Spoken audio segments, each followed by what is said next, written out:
Habang mas pinag-iisipan ni Jiang Yi ang mga pangyayari, lalong nagkakaroon ng saysay ang lahat.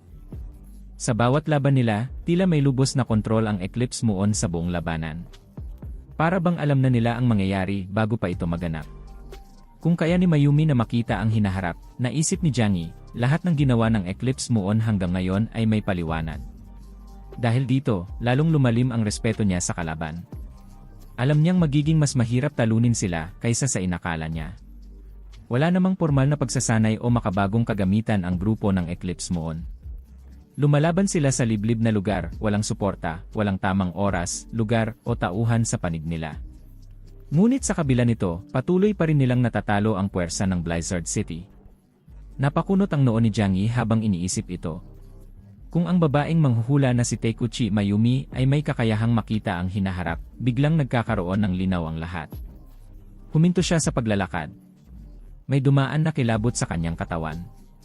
Hindi si Phoenix Yuan Ren ang tunay na dapat katakutan, ito ay si Takuchi Mayumi. Siya ang tunay na puso ng Eclipse. Ang ideya ng isang taong may kakayahang makita ang hinaharap ay nagbigay kay Jiang Yi ng matinding kaba. Kung kaya niyang makita ang mga susunod na mangyayari, kahit wala siyang direktang kakayahan sa labanan, posibleng isa siya sa pinakamalakas na nilalang, baka nga nasa antas na ng Ipsilon. Ang isang ganitong kakayahan ay kayang baliktarin ang anumang laban. Ngunit kung ganoon siya kalakas, paano namatay ang apat nilang kasamahan? Muling naglakad pabalik-balik si Jiang Yi sa kwarto, sinusubukang pagtagpi-tagpiin ang mga piraso ng palaisipan. Kahit may kakayahan siyang makita ang hinaharap, imposible namang makita niya ang lahat ng detalye. Siguro, masyado silang nakatutok sa Celestial Team, kaya hindi nila ako napansin. Saglit siyang natigilan at umiling. Hindi tama yon. Kung totoong hula ang gamit niya, dapat nakasentro ito sa grupo nila.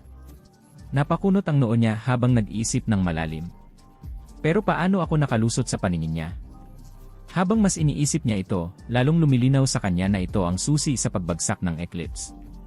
Kung matutuklasan niya kung paano niya nagawang makalusot sa kakayahan ni Mayumi, maaari niya itong gamitin laban sa kanila. Samantala, sa command center, inutusan ni Zhu Zeng si Lan Xincheng, tanggalin na ang mga restriksyon kay Jiang Yi at sa iba pa. Ipadala ang mensahe na kailangan kong makausap si Jiang Yi at Baili Changqing. Tumango si Lan Xincheng at agad na nagpadala ng mensahe. Samantalang si Jiang Yi ay patuloy na nag-iisip, bigla siyang nakatanggap ng mensahe. Nang basahin niya ito, napagtanto niyang pinapatawag siya sa opisina ng command center kinabukasan ng umaga. Mukhang nakahanap na sila ng solusyon, naisip niya. Makalipas ang isang araw, dumating sina Jiang Yi at Baili Changqing sa combat center. Nagkasalubong ang dalawa sa lobby ng unang palapag. Bahagyang napangiti si Baili Changqing sa kanya, isang mapait na ngiti. Agad na naunawaan ni Jiang Yi ang ibig sabihin nito. Noong una, magkasabwat silang itinago ang tunay niyang lakas mula sa mga pinuno ng rehiyon. Ngunit matapos ang misyon nilang pabagsakin ang Eclipse, lumitaw ang hindi inaasahang lakas ni Jiang Yi. Ngayon, siguradong papanagutin ng mga nakatataas si Baili Changqing sa pagtatago ng katotohanan ito.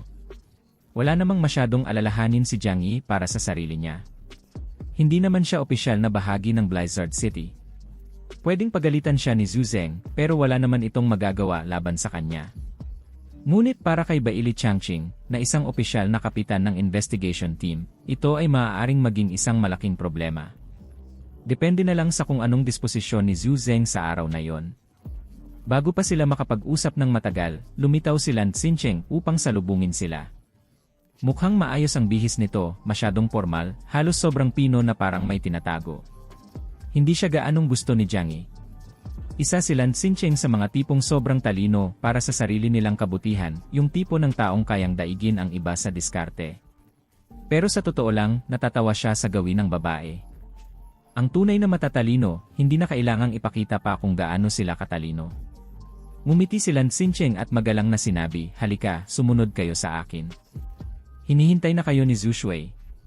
Walang emosyon sa mukha ni Jiang Yi habang tumango siya at sumunod, habang si Baili Changqing naman ay tahimik na sumunod sa likuran niya, halatang kinakabahan. Pagdating nila sa opisina ni Zhu Zeng, naiwan sa labas si Lan Xincheng at isinara ang pinto. Sa loob, nakaupo si Zhu Zeng sa isang malaking lamisang gawa sa mahogany. Nakakuyom ang mga kamay niya sa ilalim ng kanyang baba, at ang mahina, madilim na liwanag ng hapon ay nagbigay ng anino sa kalahati ng kanyang mukha. Nakatayo sa anino, hindi kalayuan, si Sun Luxuan, ang personal na bantay ni Zhu Zeng. Mabigat ang hangin sa silid, punong-puno ng tensyon. Mabilis ang takbo ng isip ni Jiang Yi. Siguradong may kinalaman na naman ito sa isang misyon laban sa Eclipse. Wala siyang problema sa pakikipaglaban sa Neon Ronin, pero ang muling isugal ang buhay niya. Hindi iyon ganoon kadaling tanggapin. Kung inaakala nilang basta na lang akong magpapakamatay sa utos nila, nagkakamali sila, naisip ni Jiang Yi, kasabay ng bahagyang pagngiti sa sarili. Lahat ay nakasalalay sa sasabihin ni Zhu Zeng. Tahimik na nakatayo sa tabi ni Jiang Yi si Baili Changqing. Matigas ang kanyang tindig, seryoso ang mukha, at butil-butil na ang pawis sa kanyang noo. Tumingala si Zhu Zeng sa kanila. Bahagyang umiti bago nagsalita sa malalim na tinig. Narito na kayo. Umupo kayo. Opo, sir, mabilis na sagot ni Baili Changqing, may kasamang tikas at respeto. Halata sa boses niya ang nerbiyos. Si Jiang Yi naman ay nanatiling kalmado. Ngumiti siya ng bahagya at sumagot, "Salamat, Commander." Umupo silang dalawa sa makintab na lamisang gawa sa mahogany. Tumitig si Zhu Zeng kay Jiang Yi. "Jiang Yi, malaki ang naitulong mo sa laban natin kontra sa Eclipse. Sa totoo lang, humanga ako sa iyo. Hindi ko inakala na may isang taong kasing lakas mo na nagmula sa panlabas na lungsod." May halong sorpresa at paghanga ang tono ni Zhu Zeng. Itinuro niya si Jiang Yi, ang ngiti sa kanyang mukha ay lumapad pa. "Matagal mo nang itinatago ang tunay mong kakayahan, hindi ba?" Mabilis niyang tiningnan si Baili Changqing na nakaupo sa tabi ni Jiang Yi. "Kahit ang investigation team natin, hindi ito natunugan." Ramdam ni Baili Changqing ang tila patalim sa likod ng mga salitang iyon. Napatigil siya, parang may bara sa kanyang lalamunan. Sinubukan niyang mag-isip ng isasagot, pero walang lumabas na salita. Bago pa lumala ang sitwasyon, nagsalita si Jiang Yi upang mabawasan ang tensyon. "Commander, may kasabihan, ang matalinong kuneho ay laging may tatlong lungga. Kailangan kong itago ang ilan sa aking mga kakayahan para manatiling ligtas sa mapanganib na mundong ito. Sana po ay nauunawaan niyo." Tumango si Zhu Zeng bilang pagsang-ayon. "Tama ka. Maingat ka at dahil doon, nakaligtas ka. Isa yang mahalagang katangian. Sa larangan ng digmaan, ang mga sundalong katulad mo ang may pinakamalaking tsansa na mabuhay hanggang dulo." Narinig ito ni Baili Changqing at napailing sa kanyang isip. "Teka lang. Hindi ba dati ay sinasabi mong masyadong nag-ingat si Jiang Yi?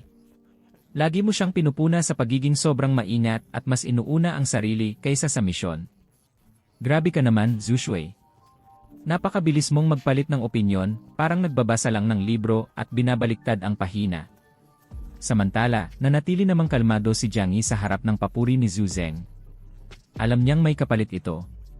"Salamat po sa mga sinabi ninyo, pero hindi pa rin ako kasing lakas ng mga elite warriors sa Blizzard City. Ang kakayahan ko ay hindi maikukumpara sa mga sinanay na sundalo," sagot niya ng may magalang na ngiti. Biglang nagdilim ang mukha ni Zhu Zeng. Muling bumalik sa isip niya ang mga miyembro ng Celestial Team na nalagas sa labanan, lalo na si Deng Shentong, na pinuno niya ng malaking pag-asa. "Huwag na nating pag-usapan yan," madiin sabi ni Zhu Zeng. Napabuntong hininga siya, saka tumingin sa malayo, tila malalim ang iniisip. "Marami akong natutunan sa labanang ito," nagsimula siya, mabigat ang boses. "Sa bagong panahong ito, unti-unting nawawala ang halaga ng mga karaniwang sundalo. Maging ang mga mabababang antas ng mutant ay hirap nang magkaroon ng tunay na epekto sa ganitong uri ng labanan." Muling naglaro sa kanyang isipan ang pagkatalo ng Celestial Team.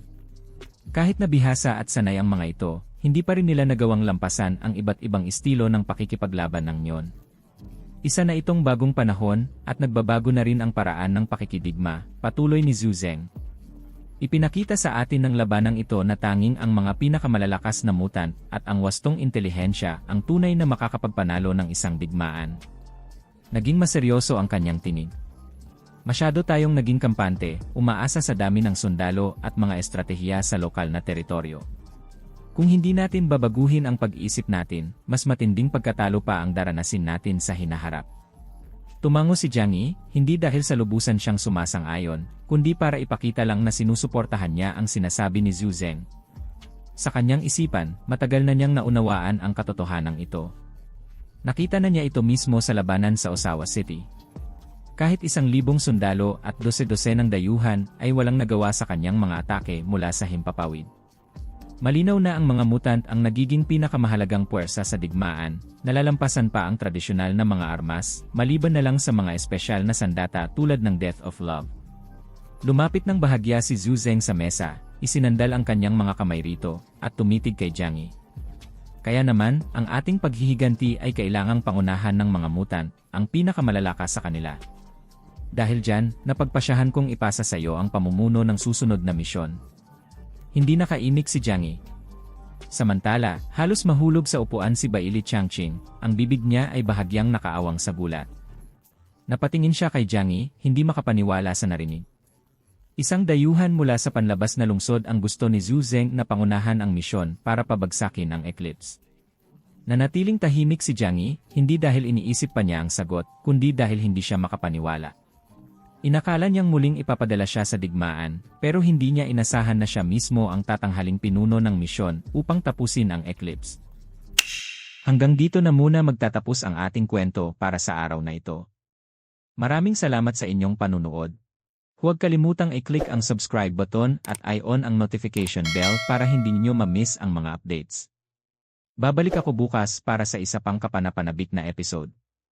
Hanggang sa muli, ingat kayo at tandaan, ang lahat ng problema ay may solusyon, at wag mo nang paabutin pa sa Rafi Tulfo in action.